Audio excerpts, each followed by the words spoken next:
Hi, I'm Kay from the Museum of Royal Worcester. What we're going to be looking at is decorating some of these shapes. So all of these shapes are based on things from the museum.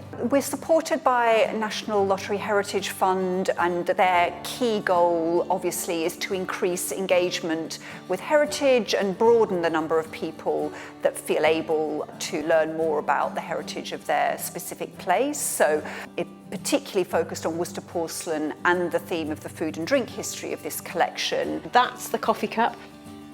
It's a bit like our coffee mugs. And the other one's a teacup. We've been looking at the shapes of different objects that have been made in the factory. Coffee cups, chocolate cups, teacups and vases. I like these. Bright butterflies, bees, moths, birds, plants and things on there. So all ideas for you to think about.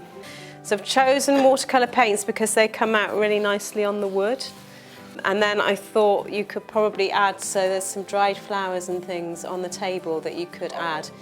Branches is a day opportunities for adults with learning difficulties. People come daily and we do lots of different activities. We do keep fit, outdoor wellness, art and craft. I'm doing the painting, right, on art painting a cup and on art and crafts. Well, they've absolutely loved having Kay. We've been lucky enough for her to come in and do like a block session each Wednesday with our groups, learning about the Museum of Royal Worcester. And I also handed around some pictures and images of decorated objects similar to the shapes that I had brought. So everybody had a little look at those, and then they had a go using some watercolour paints to decorate them. And then finally we used some flowers and leaves and things that they could add on top, because those were things that were commonly used to decorate items made at the porcelain factory.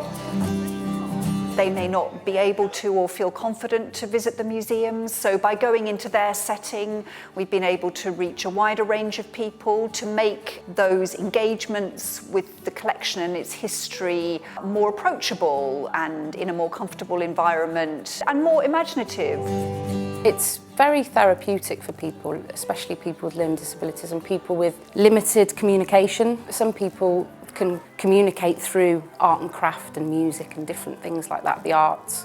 You know, they feel proud to take things home, to show their parents and carers. That's really, really lovely. I'd like to think they feel a bit more proud about living in Worcester and connection with the heritage. Worcester has a history of producing porcelain and decorated porcelain. They've had a go at making something with clay, so they understand how hard that is, so what a challenge that would have been to try and perfect this porcelain. And then they've had a go at decorating, so they've seen the enjoyment of decorating but also the challenges of decorating. So hopefully they kind of appreciate where these things have kind of come from and their link with that and their heritage. Have you learnt about how the colours mix together? It is, yeah. Look, where the red and the blue mix together. It is, yeah. What colour does that make? Like a purple, well done. They all got a lot out of today's session because it was achievable. The results were fantastic. I think it was lovely.